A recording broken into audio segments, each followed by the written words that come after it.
رسول الله رسول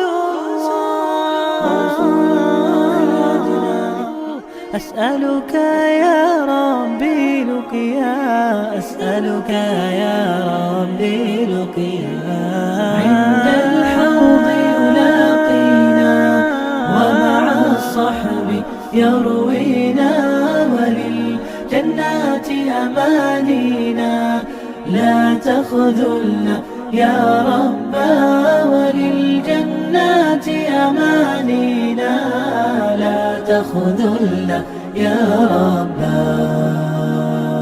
صلی اللہ علیہ وسلم۔ بسم اللہ الرحمن الرحیم نحمده ونصلی علی رسولہ الکریم اما بعد قال رب اشرح لی صدری ویسر لی امری واحلل عقدۃ من لسانی یفقهوا قولی اللهم انی اسألک علما نافعا وعملا متقبلا ورزقا طیبا اللهم صل علی محمد کلما ذکرہ الذاکرون وکلما غفل عن ذکرہ الغافلون۔ عزیز سامعین السلام علیکم ورحمۃ اللہ وبرکاتہ۔ اب آپ دیکھیے 10,000 کا لشکر یا 10,000 کی فوج جب مدینے میں آ جائے تو کوئی خبر دینے کی ضرورت ہوتی ہے؟ آپ صلی اللہ علیہ وسلم کو پل پل کی خبر تھی کہ کون کب جوائن کیا، کتنے لوگ آئے، کس نے کس کے ساتھ ہاتھ ملائے، سب کچھ باخبر تھے۔ تو آپ نے فوراً کیا کیا؟ اپنے ہائی کمان کی مجلس شورا منعقد کی۔ سب سے پہلی بات ایک بات یہ نوٹ کر لیں، گھر میں کوئی بھی پریشانی کوئی پرابلم ہو تو گھر کے مخلص لوگوں کے ساتھ بیٹھ کے ہمیشہ مشورہ کرنا چاہیے، سنت رسول بھی ہے۔ تو آپ صلی اللہ علیہ وسلم نے کیا کیا؟ اس کروشل ٹائم پہ کیا کیا؟ اپنے ہائی کمان کی اعلیٰ مجلس شورا بلائی اور اس میں صلاح و مشورہ کیا۔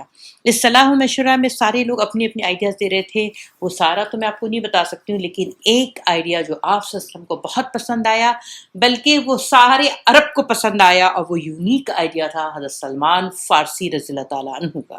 حضرت سلمان فارسی رضی اللہ تعالیٰ عنہ، دیکھیے ان کے نام کے ساتھ فارس جڑا ہوا ہے، جسے ہم کہتے ہیں پرشیا یعنی ایران، آج کا موجودہ ایران۔ یہ تھے حضرت سلمان رضی اللہ تعالیٰ عنہ تھے فارس کے، ٹھیک ہے نا، ایران سے۔ اب ان کی بھی تھوڑی سی ان کے بارے میں جان لیجئے۔ ان کا معاملہ بالکل ابراہیم علیہ السلام کی طرح تھا۔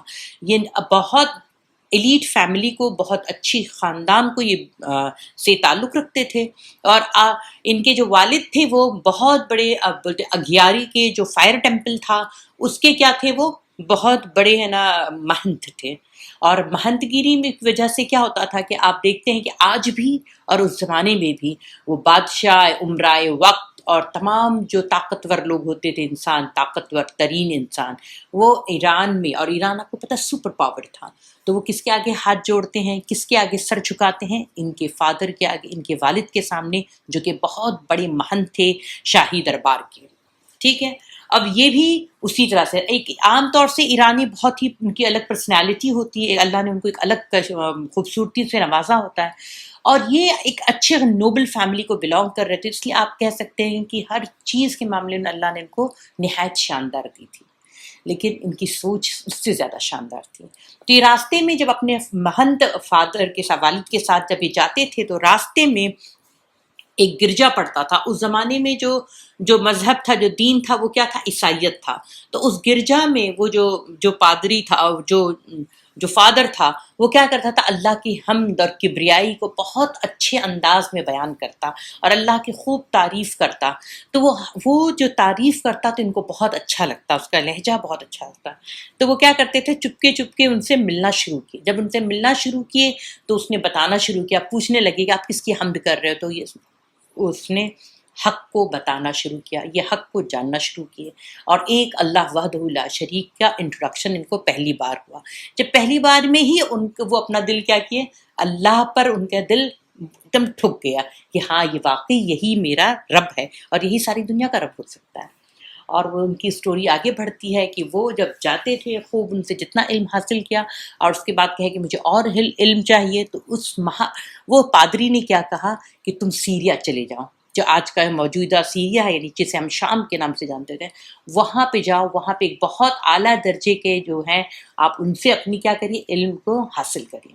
تو وہ بھاگ جاتے ہیں اپنے باپ سے، اپنی والد سے، اپنی پوزیشن سے، اور پوری دنیا کو وہ کیا کرتے ہیں؟ خیر بات کہتے ہیں، چھوڑ کر صرف حق کو جاننے کے لیے۔ دیکھیے صرف حق کے لیے انہوں نے پوری اپنی سب چیز کو کیا کیا؟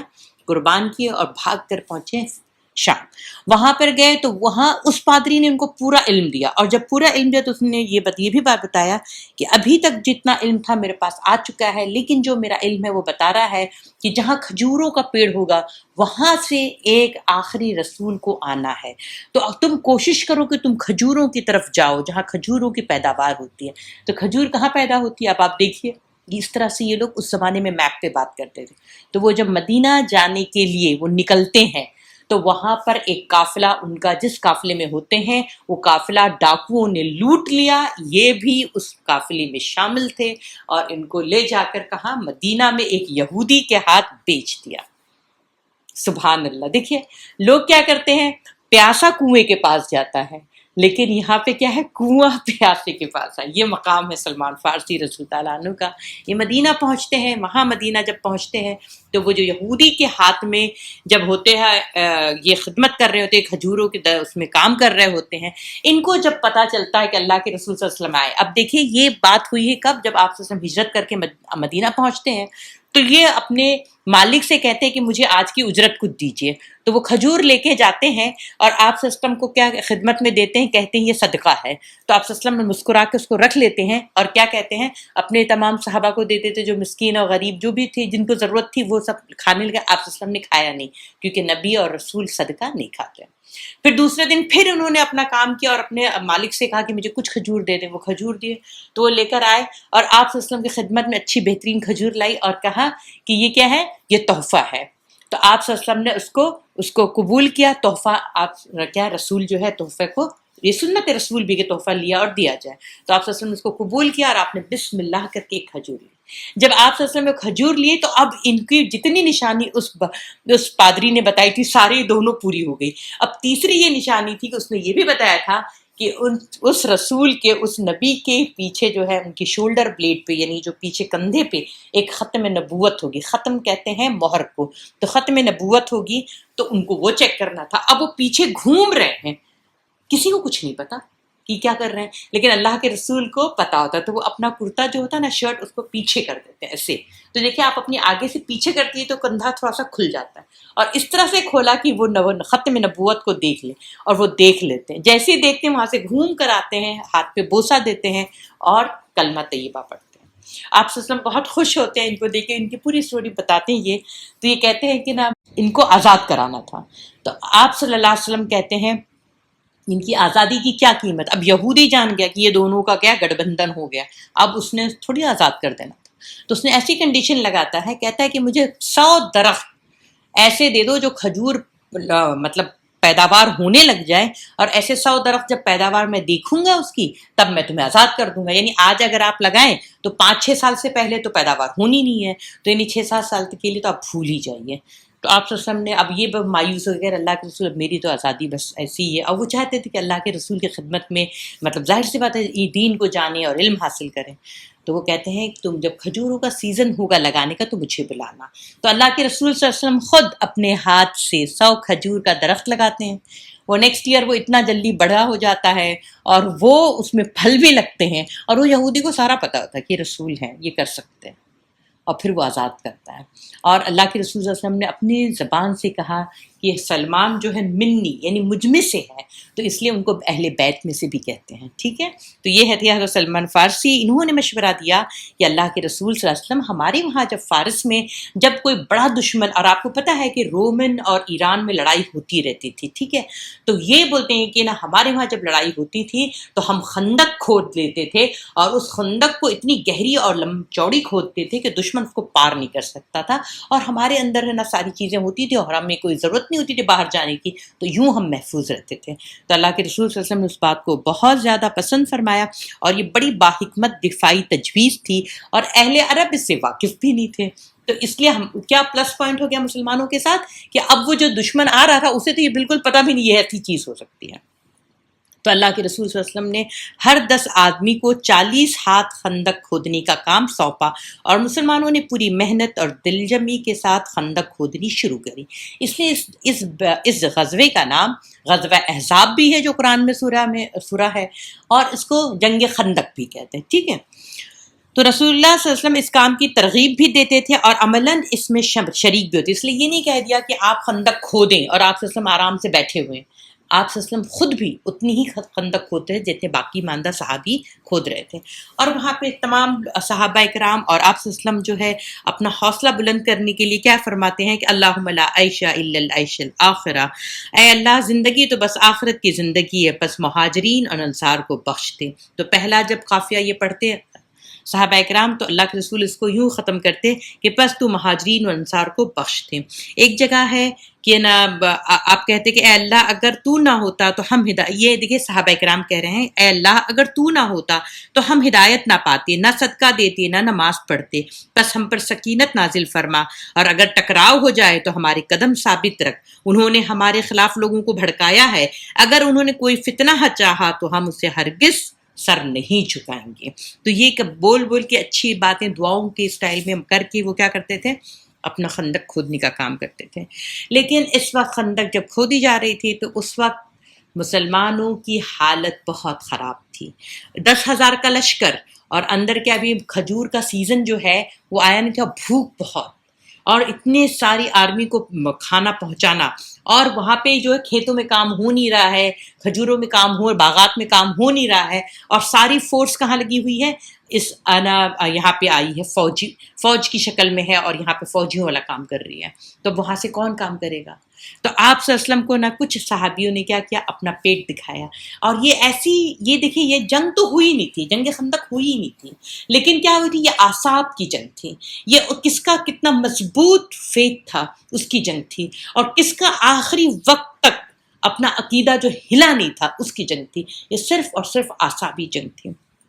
تو انہوں نے پیٹ پہ اپنا دکھایا کہ ایک صحابی نے کہ وہ بھوک کی وجہ سے ان کی کمر دوہری ہو رہی تھی، تو انہوں نے پتھر باندھ لیا تھا تاکہ جو ہے نا ایسے صحیح پوزیشن میں کھڑے تو رہ سکے، کام تو کر سکیں۔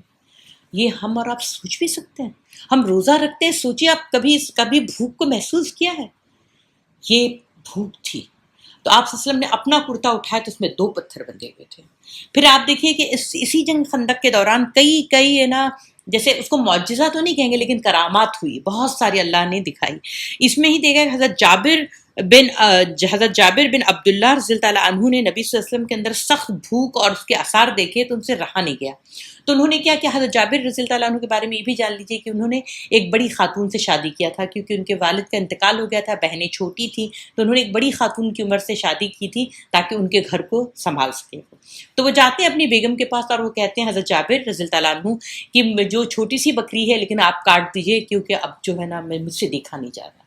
تو وہ بندی کیا کرتی ہیں، جلدی سے وہ گوشت پکاتی ہیں، بولتے ہیں مشکل سے 6-7 کلو کا گوشت اس کو پکاتی ہیں، اور تھوڑا ان کے پاس ہے نا 5-7 کلو تک کا جو آٹا ہوتا ہے اس کو آٹا گوندتی ہیں اور وہ کرتی ہیں، اور آپ صلی اللہ علیہ وسلم سے وہ کہتی ہیں کہ آپ صلی اللہ علیہ وسلم کو یہ دیکھیے میں نے تیار کیا، آپ خاموشی سے آپ صلی اللہ علیہ وسلم کے کان میں کہیے گا تو آپ صلی اللہ علیہ وسلم جو ہے اپنے خاص رفیقوں کے ساتھ آ جائیں گے، مجھے خوشی ہوگی۔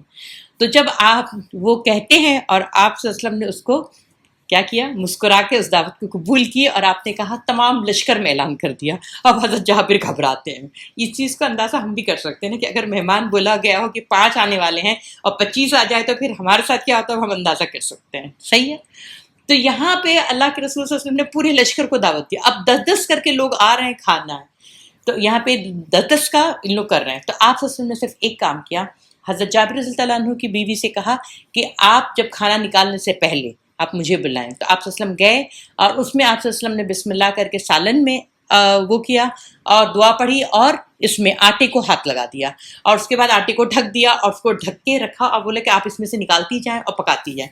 وہ روٹی پکتی گئی، خواتین وہاں پہ آ کے پکاتی گئی، اور پورا لشکر 10-10 لوگ گئے۔ جب 10-10 لوگ آپ سوچیں کتنے اگر رہے ہوں گے، 3,000 بھی رہے ہوں گے تو کس قدر، اور بولتے جب 10-10 کے جائے تو دوسرا پیچھے سوچے کہ آپ پتہ نہیں اس کی باری آئے گی کہ نہیں، تیسرا سوچے آئے گی کہ نہیں، اس طرح سے جب سارے لوگ کھائے تو جو آخری جو بندہ تھا وہ سمجھ رہا ہے کہ اب مجھے تو کچھ نہیں ملے گا کہ اتنا بڑا لشکر کھا لیا۔ حضرت جابر کے پاس ایسی کون سی بکری تھی یا اونٹ تھا، لیکن جب آخری بھی وہ پہنچے انہوں نے بھی پیٹ بھر کے کھایا، جابر رضی اللہ عنہ کے پورے گھر کے لوگ کھائے۔ تو اللہ نے وہ برکت، وہ دیکھیے وہ انتظام کیا تھا۔ اس کے بعد اسی طرح سے ایک اور دوسرے دن کا حادثہ ہے کہ حضرت نعمان بن بشیر کے بہن وہ خندق کے پاس چند کلو کھجور لے کر آئے۔ آپ صلی اللہ علیہ وسلم نے ان کو دیکھا تو آپ نے ان کو بلایا اور بولا کہ اس پہ بکھیر دو۔ جب بکھیر دیا آپ صلی اللہ علیہ وسلم کی چادر، آپ صلی اللہ علیہ وسلم نے اس پہ اپنی چادر ڈال دی اور اس پہ دعا پڑھ دی اور تمام صحابہ کو کہا کہ اس میں سے آ کے ہم چادر کے اندر ہاتھ ڈالیں اور کھجور لے کر جائیں۔ تو ایک ایک مٹھی سب لے کے جا رہے ہیں اور وہ کھجور ختم نہیں ہوئی۔ تو یہ دو باتیں تھی تو میں نے کہا آپ کو بتاؤں۔ اچھا، حضرت برا رضی اللہ عنہ کا بیان ہے کہ خندق کی کھدائی کے موقع پر بعض حصے میں ایک سخت چٹان آ گئی جس سے کدال جو ہے نا ٹوٹ جاتی تھی، لیکن وہ پتھر نہیں ٹوٹتا تھا۔ تو ہم نے رسول اللہ صلی اللہ علیہ وسلم سے شکوہ کیا۔ اب صحابہ کرام کیا کیے، 2 بار 3 بار کر کے پھر آپ صلی اللہ علیہ وسلم کے پاس آئے، بولتے اللہ کے رسول ایسے ایسے ہو رہا ہے۔ تو آپ صلی اللہ علیہ وسلم کہہ رہے ہیں ٹھیک ہے میں آتا ہوں، اور گئے اور خود اترے اور انہوں نے بسم اللہ کر کے ضرب لگائی۔ تو جب پہلی ضرب لگائی تو آپ نے فرمایا اللہ اکبر، مجھے ملک شام کی یعنی سیریا کی کنجیاں دی گئی ہیں، واللہ میں اس وقت وہاں کے سرخ محلوں کو دیکھ رہا ہوں۔ پھر دوسری ضرب لگائی تو ایک دوسرا ٹکڑا کٹ کر گر گیا اور فرمایا اللہ اکبر، مجھے فارس دیا گیا ہے۔ اور فارس حضرت کس کے زمانے میں ہوئی؟ یہ دونوں چیزیں عمر رضی اللہ عنہ کے زمانے میں فتح ہوئی ہیں۔ پھر واللہ میں اس وقت مدائن کا سفید محل دیکھ رہا ہوں۔ پھر تیسری ضرب لگائی اور فرمایا بسم اللہ، تو باقی ماندہ چٹان بھی کٹ کر گر گئی اور وہ جو بنانا تھا خندق وہ آرام سے ہو گئی۔ اور اللہ کے رسول نے فرمایا اللہ اکبر، مجھے یمن کی کنجیاں دی گئی ہیں، واللہ میں اس وقت اپنی اس جگہ سے صنع کے پھاٹک کو دیکھ رہا ہوں۔ اب یہ بات جب کہی تو مسلمانوں کے دل کیا ہو گئے، ایک دم خوش ہو گئے، مضبوط ہو گئے، اور وہ اور عقیدت اور زیادہ کس کے ساتھ، قوت کے ساتھ اور اعتبار کے ساتھ، یقین کے ساتھ ڈٹ کے اپنی پوزیشنوں پہ۔ اب مسلمانوں نے خندق کھودنے کا کام مسلسل جاری رکھا، دن بھر کھدائی کا کام کرتے، شام کو گھر آتے، یہاں تک کہ مدینہ کی دیواروں تک کفار کے لشکر جرار کے پہنچنے سے پہلے مقررہ پروگرام کے مطابق خندق تیار ہو گئی۔ اب کیا ہوا، یہ ایسا نہیں تھا کہ قریش کو دیکھ کے خندق کھود رہے تھے، قریش آنے والے تھے، 10,000 کا قافلہ چلتے چلتے آتا، جب تک یہ لوگوں نے روز میں محنت، اتنی بڑی محنت، اب بولتے اتنی انتھک محنت سے انہوں نے خندق تیار کری۔ ادھر قریش اپنا 4,000 کا لشکر لے کر مدینہ پہنچے تو روحہ، جرف اور زغابہ کے درمیان خیمہ زن ہوئے، اور دوسری طرف سے عطفان اور ان کے نجدی ہم سفر جو ہے 6,000 کی نفری لے کر آئے تو احد کے مشرقی کنارے پر وہ لوگ خیمہ زن ہوئے۔ اس کو اللہ رب العالمین نے فرمایا، اور جب اہل ایمان نے ان جتھوں کو دیکھا تو کہا یہ وہی چیز ہے جس کا اللہ اور اس کے رسول نے ہم سے وعدہ کیا تھا، اور اللہ اور اس کے رسول نے سچ فرمایا تھا، اور اسی حالت میں ان کے ایمان اور جذبہ اطاعت کو اور بڑھا دیا تھا۔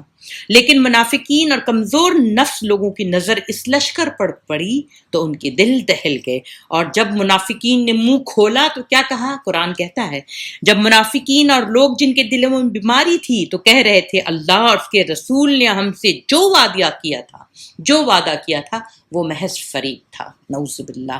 تو یہ ہے منافقت۔ جب کوئی وقت پڑے تو آپ دیکھیں کہ آپ کی زبان سے کیا نکل رہا ہے۔ ہمیشہ ایک آسان راستہ میں آپ کو بتا رہی ہوں کہ جب کوئی موقع آئے، چاہے آپ کو نقصان ہی کیوں نہ ہوا ہو، لیکن آپ اللہ سے اچھی امید رکھیں، اور کم سے کم یہ تو کہہ ہی دیں کہ اللہ میری سمجھ سے تو بالا تر بات ہے، لیکن مجھے پتا ہے کہ میرا رب کریم ہے، وہ ضرور مجھ پہ رحم اور کرم کا معاملہ کرے گا۔ بہرحال اس لشکر کے مقابلے میں رسول اللہ صلی اللہ علیہ وسلم بھی 3,000 مسلمانوں کی نفری لے کر تشریف لائے اور کوہ صلا کی طرف پشت کر کے قلعہ بندی کی شکل اختیار کر لی۔ سامنے خندق تھی جو مسلمانوں اور کفار کے درمیان حائل تھی۔ مشرکین خندق کے پاس پہنچ کر غیظ و غضب کے چکر کاٹنے لگے۔ انہیں ایسے کمزور نقطے کی تلاش تھی جہاں سے وہ اتر سکیں۔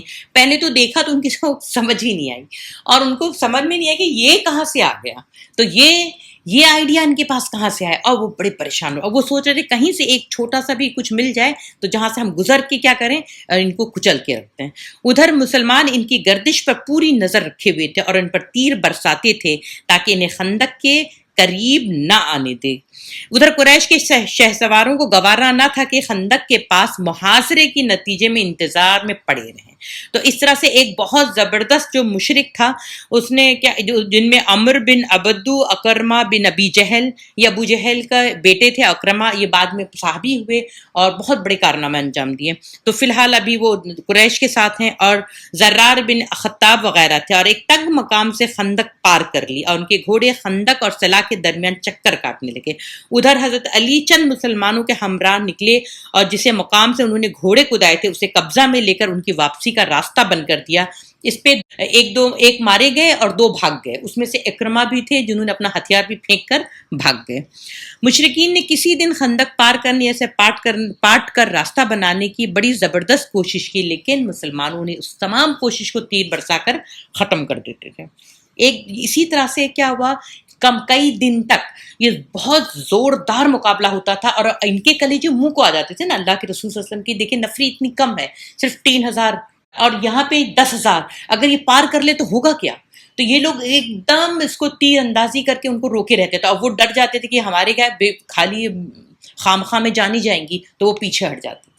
اور اسی چکر میں کیا ہوا، 2-4 دن ایسا ہوا کہ اللہ کے رسول صلی اللہ علیہ وسلم کی کئی نمازیں جیسے وہ ہو جاتی تھی، جیسے عصر کا کسی دن لیٹ ہو رہی ہے، کسی دن ظہر لیٹ ہو رہی ہے، کسی دن مغرب وہ جو ہے وہ ملا کے پڑھی جا رہی ہے۔ تو اس میں بخاری میں مسند احمد اور مسند شافعی میں مروی ہے کہ مشرکین نے آپ کو ظہر، عصر، مغرب اور عشاء کی نمازوں کی ادائیگی سے مصروف رکھا، چنانچہ آپ نے ساری نمازیں کبھی یکجا پڑھیں۔ امام نووی فرماتے ہیں کہ ان روایتوں کے درمیان میں یہ صورت ہے کہ جنگ خندق کا سلسلہ کئی روز تک جاری رہا، بس کسی دن ایک صورت پیش آئی اور کسی دن ایک صورت، یعنی کبھی ایسا ہوا کہ آپ نے 2 نمازیں ایک ساتھ پڑھ لی، کبھی ایسا ہوا کہ آپ نے لیٹ عصر پڑھ لی، ٹھیک ہے۔ یہیں سے یہ بھی بات اخذ ہوتی ہے کہ مشرکین کی طرف سے خندق عبور کرنے کی جو کوشش اور مسلمانوں کی طرف سے مسلسل ڈیفنس کرنے کے نتیجے میں کیا ہوا کہ وہ 6 مسلمان اس میں شہید ہوئے اور 10 مشرک کیا ہوا، مارے گئے۔ اور اسی تیر اندازی کے دوران حضرت سعد بن معاذ رضی اللہ تعالیٰ عنہ کو بھی ایک تیر لگا، جس سے ان کے دستے کی شہرک کٹ گئی، انہیں ہاتھ کی جو شہرک ہے وہ کٹ گئی۔ انہیں حبان بن ارقا نامی ایک قریشی مشرک کا تیر لگا۔ حضرت سعد نے زخمی ہونے کے بعد دعا کی، اے اللہ تو جانتا ہے جس قوم نے تیرے رسول کی تکذیب کی، انہیں نکال کر باہر کیا، ان سے تیری راہ میں جہاد کرنا مجھے کس قدر محبوب ہے، اتنا اور کسی قوم سے نہیں۔ اے اللہ میں سمجھتا ہوں کہ اب تو نے ہماری ان کو جنگ کو آخری مرحلے تک پہنچا دیا ہے، بس اگر قریش کی جنگ کچھ اگر باقی رہ گئی ہے تو مجھے ان کے لیے باقی رکھ، میں ان سے تیری راہ میں جہاد کروں۔ اگر تو نے لڑائی ختم کر دی ہے تو اسی زخم کو جاری کر کے اس کو میری موت کا سبب بنا دے۔ اور ان کا دعا کا آخری ٹکڑا یہ بھی تھا، لیکن مجھے موت نہ دے یہاں تک کہ بنو قریظہ کے معاملے میں میری آنکھوں کو ٹھنڈک حاصل ہو جائے۔ حضرت سعد بن معاذ رضی اللہ عنہ نے یہ دعا کی، اور دیکھیں ان کو دکھائی دے رہا تھا کہ قریش کا آخری داؤ ہے، اور انہوں نے یہ دعا کی، اور آپ دیکھیں اسی زخم سے ان کی شہادت ہو جاتی ہے۔ ہم آگے اس کو انشاءاللہ لیں گے۔ اب ادھر یہ جو سارے جو الائز تھے یہ قریش کے، یہ سارے لوگ یہ مسلمانوں کے جسم میں اپنا زہر اتارنا چاہ رہے تھے، چنانچہ بنو نذیر کا مجرم اکبر حی بن اخطب، یہ بنو نذیر وہی قبیلہ جس کو آپ صلی اللہ علیہ وسلم مدینہ سے باہر کیا تھا، اور حی بن اخطب جو ہے حضرت صفیہ رضی اللہ تعالیٰ عنہ کا والد ہے اور بہت پڑھا لکھا آدمی، عالم دین ہے یہودیوں کا۔ یہ بنو قریظہ کے دیار میں آیا، ان کے سردار کعب بن اسد قریظی کے پاس حاضر ہوا۔ یہ کعب بن اسد وہی شخص ہے جو بنو قریظہ کی طرف سے عہد و پیمان کرنے کا کل مختار تھا، اور اس نے رسول اللہ صلی اللہ علیہ وسلم سے معاہدہ کیا تھا کہ جنگ کے موقع پر آپ کی مدد کرے گا۔ اور یہ حی بن اخطب اس کو کیا مسلسل اس کو بھڑکاتا رہا، اس کے کان بھرتا رہا، اس کو واسطے دیتا رہا، اور یہ بھی کہا کہ دیکھو کعب، خدا کی قسم تم میرے پاس زمانے کی نہ، میں زمانے کا کہہ رہا ہے کہ میں نے عزت اور وہ لے کر آیا ہوں، تو یہ کعب کہتا ہے خدا کی قسم تم میرے پاس زمانے کی ذلت اور برسا ہوا بادل لے کر آئے ہو جو صرف گرج اور چمک رہے ہیں، اور اس میں کچھ بھی نہیں ہے۔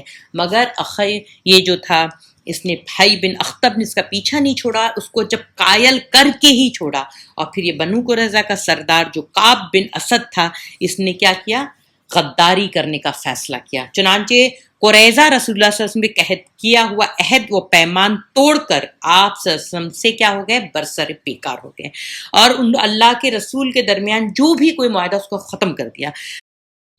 دیکھیے یہ جب یہ بنو قریظہ جب آپ صلی اللہ علیہ وسلم سے عہد و پیمان توڑ دیتا ہے تو اس وقت بنو قریظہ اور آپ صلی اللہ علیہ وسلم کے جو اور صحابہ کرام کی جو ازواج محترات تھیں، صحابیات تھیں، وہ سب ایک جگہ ایک قلعے میں تھیں، اور بنو قریظہ کے لوگ بھی تھے۔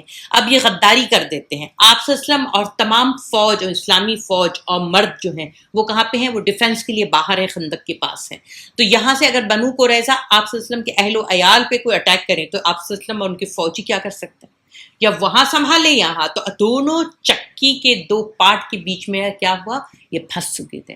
تو یہ مگر خواتین لوگ جو تھیں وہ بیدار مغز تھیں. وہ خواتین لوگ جو تھے اس میں سب سے بڑی بات مثال ہے حضرت صفیہ رضی اللہ تعالیٰ عنہ کی.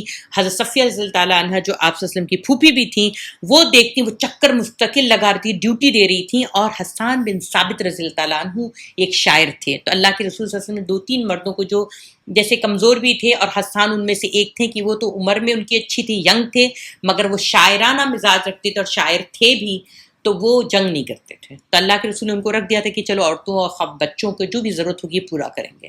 تو حضرت صفیہ مستقل ایک فوجی انداز میں نا اپنا تحقیق کر رہی ہیں، اور حضرت حسان سے کہتی دیکھو ایک یہودی مجھے دکھ رہا ہے، اب بنو قریظہ نے یہ غداری کی ہوئی ہے، کہیں ایسا نہ ہو کہ یہ ہم پر داؤ چل جائے، اس کو تم پکڑ لو.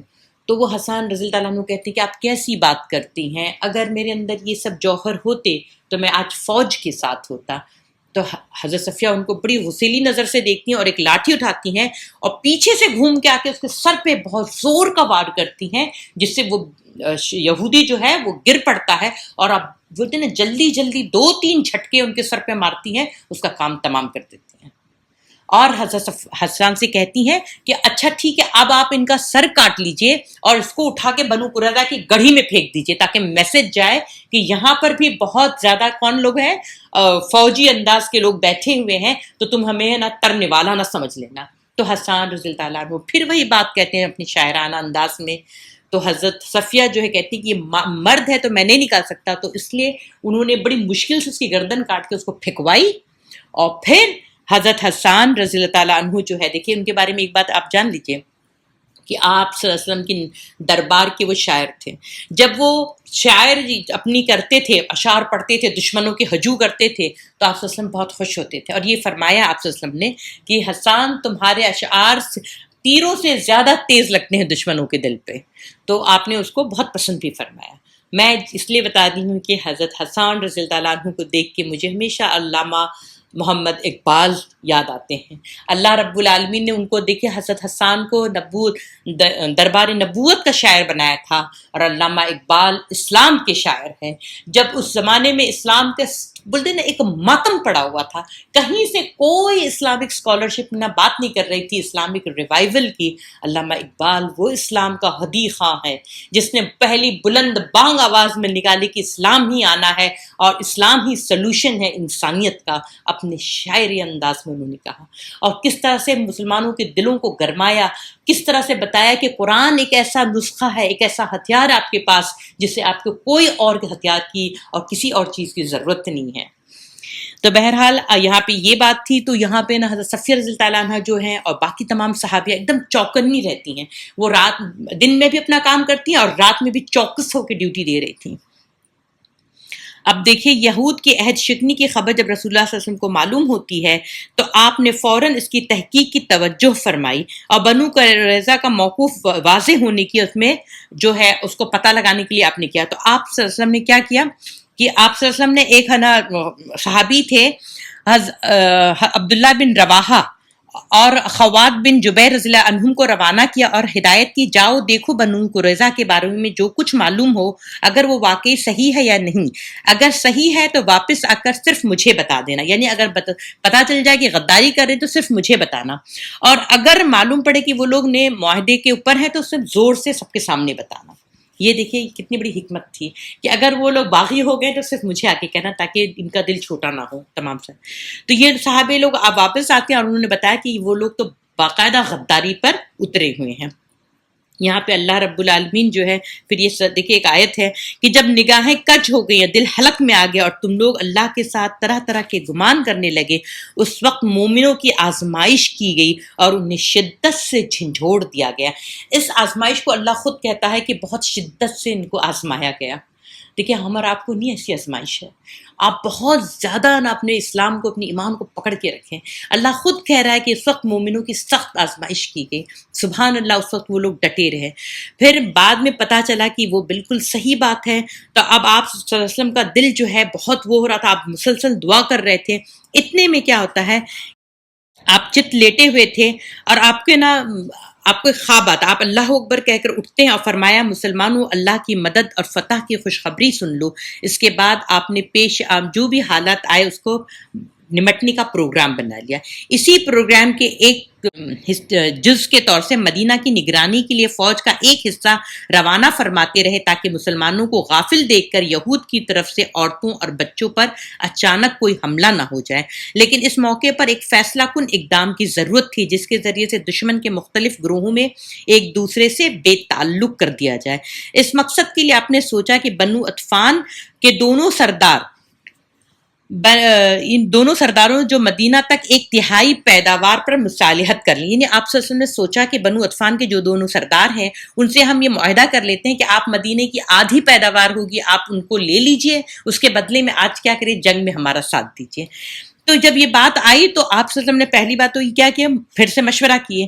تو جب مشورہ کر رہے تھے تو جب آپ صلی اللہ علیہ وسلم نے حضرت سعد بن معاذ اور حضرت سعد بن عبادہ رضی اللہ تعالیٰ نے اس تجویز کے بارے میں مشورہ کیا تو یہ دونوں صحابی ایک زبان ہو کر کہتے ہیں رسول اللہ صلی اللہ علیہ وسلم اگر اللہ نے حکم دیا ہے تو آپ بلا چوں چرا تسلیم کر لیں، لیکن اگر آپ صرف محض ہماری خاطر ہمارے مدینہ والوں کی خاطر آپ ایسا کر رہے ہیں تو ہرگز نہ کریے گا، کیونکہ جب ہم کفر پر بھی تھے تب ہم سے تو ایک کھجور یہ لے نہیں سکے، اور آج ہم الحمدللہ اسلام پہ اور آپ کے ساتھ ہیں تو یہ ہم سے کیا لے لیں گے. آپ ان کی فکر مت کریں، ہم ان سے نمٹ لیں گے، آپ ان سے بالکل سودے بازی نہ کریں. جب آپ صلی اللہ علیہ وسلم نے جواب سنا تو آپ کے دل کو مطمئن ہو گئے. اصل میں پھر آپ صلی اللہ علیہ وسلم نے فرمایا کہ میں آپ لوگوں کی وجہ سے کر رہا تھا. اس کے بعد کیا ہوتا ہے کہ رسول اللہ صلی اللہ علیہ وسلم کے پاس ایک شخص آتے ہیں اور وہ نعیم ہوتے ہیں، ان کا نام نعیم ہوتا ہے. وہ کہتے ہیں کہ دیکھیے میرا اسلام لانا میری قوم کو پتہ نہیں ہے، تو آپ صلی اللہ علیہ وسلم آپ مجھ سے کچھ کام لے لیجیے. تو آپ صلی اللہ علیہ وسلم فرماتے ہیں کہ تم ایک آدمی کیا کر سکتے ہو، لیکن ایک کام کرو کہ جنگ جو ہے وہ کیا ہے، وہ چال بازی کا نام ہے، تو کچھ ایسا کام کرو جس سے یہ بازی تھوڑا سا کیا ہو، پلٹ جائے. تو حضرت نعیم کہتے ہیں کہ بس آپ مجھے اجازت دیں. تو وہ کیا کرتے ہیں، اس کے بعد نعیم جو ہے سیدھا جو ہے جاتے ہیں اطفان کے پاس اور وہاں جا کر کہتے ہیں کہ آپ اطفان والو، آپ یہ جو قریش آئے ہیں یہ قریش والے تو چلے جائیں گے، یہ نجدی لوگ چلے جائیں گے، لیکن یہاں پہ تو آپ رہیں گے. آپ کے خلاف سوچئے کہ جب لڑائی ہو جائے گی اور محمد صلی اللہ علیہ وسلم کہیں آپ کے پاس آئے تو آپ کا کیا ہوگا، آپ کی بیوی بچوں کا کیا ہوگا، آپ کی جائیداد کا کیا ہوگا. تو یہ لوگ کہہ رہے کہ ہاں یہ بات تو تم نے صحیح کہی ہے. تو نعیم کہتے ہیں دیکھیں میں آپ کا خیر خواہ ہوں، آپ کے بارے میں یہ چاہتا ہوں کہ کہیں ایسا نہ ہو کہ قریش بددل ہو جائیں. قریش کا کیا ہے، آپ نے دیکھا تھا پچھلی بار بھی ابو سفیان نے کیا کہا تھا کہ ہم دوسری جنگ بدر کے لیے تیاری کریں گے، لیکن وہ بددل ہو کے بھاگ گیا تھا. تو یہ لوگ کہتے ہیں اطفان والے کہ بالکل آپ صحیح کہہ رہے ہیں، تو ہمیں کیا کرنا چاہیے. تو نعیم کہتے ہیں آپ ایسا کریں، قریش والے سے کہیے کہ ہم اپنا گھر بار، اپنی بیوی بچے، اپنی پراپرٹی، ہر چیز لگا رہے ہیں داؤ پہ، تو کم از کم آپ 10 سے 12 لوگوں کو کیا اپنے جو آپ کے اچھے معزز لوگ ہیں ان کو ہمارے وہاں رکھ دیجئے، تاکہ ہمیں یہ احساس رہے، یہ گارنٹی رہے کہ اب آپ لوگ جنگ سے منہ نہیں پھیریں گے. تو وہ کہتے ہیں واللہ نعیم تم نے بہت اچھی بات کہی ہے. پھر اس کے بعد نعیم سیدھے قریش کے پاس پہنچتے ہیں اور بولے دیکھیے آپ لوگ سے جو میں محبت کرتا ہوں اور میں خیر خواہی کا جذبہ لے کر آیا ہوں، اور ان کی جو تعلقات قریش والوں سے بھی تھے، یہ بزنس کرتے تھے. تو وہ کہتے ہیں سارے قریشی کہتے ہیں ہاں نعیم اس میں کہنے کی کیا بات ہے، آپ ہمارے یہاں بہت معتبر ہیں، آپ کہیے آپ کس سلسلے میں آئے ہیں. ابھی ان کا اسلام تو کھلا نہیں تھا. تو وہ کہتے ہیں کہ میں یہاں پر اس لیے آیا ہوں کہ میں نے دیکھا ہے کہ آپ اطفان والوں کی باتوں میں آ کے آپ نے سارا کچھ ان کے اوپر رکھا ہوا ہے، آپ کو یقین ہے کہ یہ یہودی لوگ آپ کا ساتھ دیں گے. تو کہہ رہے مطلب، تو کہہ رہے ارے یہ لوگ تو ہمیشہ سے غداری کرتے ہیں. یہ لوگ جب نکالے جا رہے تھے تو یہ سب نے مل کے کہا تھا، ان کے اپنے ہی لوگ تھے تو ان سے کہا تھا کہ آپ یہاں سے نکلنا نہیں، ہم آپ کی مدد کریں گے. لیکن جب آپ صلی اللہ علیہ وسلم پہنچ گئے تو کوئی کسی کی مدد نہیں کیا، عبداللہ بن ابی بھی نہیں آیا اور باقی دوسرے قبیلے والے بھی نہیں آئے. تو یہ واقعہ تو ہوا تھا، بنو نذیر کو پھر اللہ کے رسول صلی اللہ علیہ وسلم نے جلا وطن کیا تھا. تو قریش کے دماغ میں ایک دم سٹیک بات لگتی ہے اور وہ کہتے ہیں نعیم تم بالکل صحیح کہہ رہے ہو، تو ہمیں کیا کرنا چاہیے. تو کہہ رہے ہیں کہ تم آرام سے کہہ دو، قریش والوں سے کہتے ہیں کہ کہیں ایسا نہ ہو کہ یہ پیٹ پھیر لیں، تو گارنٹی کے طور سے ان کے 10-12 آدمی رکھ لینا. تو جب 10-12 آدمی رہیں گے تب یہ گارنٹی تو رہے گی نا کہ اب جو ہے یہ لوگ آپ کے ساتھ غداری نہیں کریں گے. تو قریش کا دل اب مطمئن ہو گیا، کہہ رہے بالکل بات صحیح کہی. اور اس کے بعد یہ دونوں جب ایک دوسرے سے ملتے ہیں تو وہی بات کہتے ہیں کہ آپ ہمیں 10-12 آدمی دے دیں. تو جب قریش والے جیسے ہی یہودیوں کو سنتے کہ وہ 10-12 آدمی مانگ رہے ہیں تو قریشیوں کا دل ٹوٹ گیا. اور ادھر یہودیوں کے دل میں یہ آیا کہ دیکھو قریشی لوگوں کو، یہ لوگ ہمارے ساتھ یہ کر رہے ہیں، ہم تو پوری چیز کیا کریں گے، اپنا گھر، اپنا بار، اپنا سب کچھ لگائیں گے، اور یہ باہر سے آ کے لڑے نہ لڑیں چلے گئے تو جھیلنا تو ہمیں سب کچھ ہے. تو یہ دونوں ایک دوسرے پہ کیا کرتے ہیں، بھروسہ نہیں کرتے ہیں. تو اس دوران مسلمان اللہ تعالیٰ سے یہ دعا کر رہے تھے. دیکھیں اللہ تعالیٰ سے کیا مسلمان دعا کر رہے تھے کہ اے اللہ ہماری پردہ پوشی فرما، اے اللہ ہماری پردہ پوشی فرما، ہمیں خطرات سے معمون کر دے. اور رسول اللہ صلی اللہ علیہ وسلم یہ دعا فرما رہے تھے، اللہم منزل الکتاب سریع الحساب، اے اللہ تو کتاب اتارنے والے اور جلد حساب لینے والے، ان لشکروں کو شکست دے، اے اللہ انہیں شکست دے، انہیں جھنجھوڑ کر رکھ دے. اے اللہ کتاب اتارنے والے اور جلد حساب لینے والے، ان لشکروں کو شکست دے، اے اللہ انہیں شکست دے، انہیں جھنجھوڑ کر رکھ دے. ہمیں بھی تہجد میں اپنے لیے، اپنے لوگوں کے لیے دعا مانگتے رہنا چاہیے.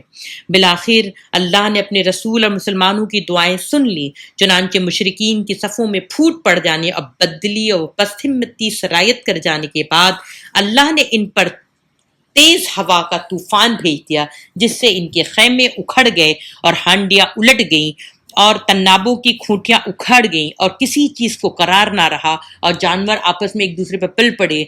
اور اس کے ساتھ ہی فرشتوں کا لشکر بھیج دیا جس نے انہیں ہلا ڈالا اور ان کے دلوں میں رعب اور خوف ڈال دیا. اس سرد اور کڑکڑاتی ہوئی رات میں رسول اللہ صلی اللہ علیہ وسلم نے حضرت حذیفہ بن یمان رضی اللہ تعالیٰ عنہ کو کفار کی خبر لانے کے لیے بھیجا. جب یہ صحابی وہاں پہنچے تو وہاں ٹھیک یہی حالت برپا تھی، یعنی وہ آندھی نے ان کے اوپر پورا الٹ دیا تھا معاملہ.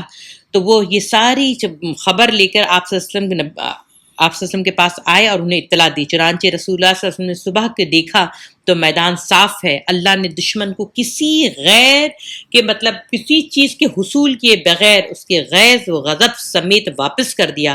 ان سے جنگ کے لیے تنہا اللہ کافی ہوا. الغرض اس طرح اللہ نے اپنا وعدہ پورا کیا، اپنے لشکر کو عزت بخشی، اپنے بندے کی مدد کی اور تنی تنہا سارے لشکر کو شکست دی. چنانچہ اس کے بعد آپ صلی اللہ علیہ وسلم جب مدینہ واپس آئے، جو غزوہ خندق کے بارے میں ساری بات ہو رہی تھی، تو اس میں آپ صلی اللہ علیہ وسلم کہتے ہیں کہ اب ہم ان پر چڑھائی کریں گے، وہ ہم پر چڑھائی نہ کریں گے، اب ہمارا لشکر ان کی طرف جائے گا.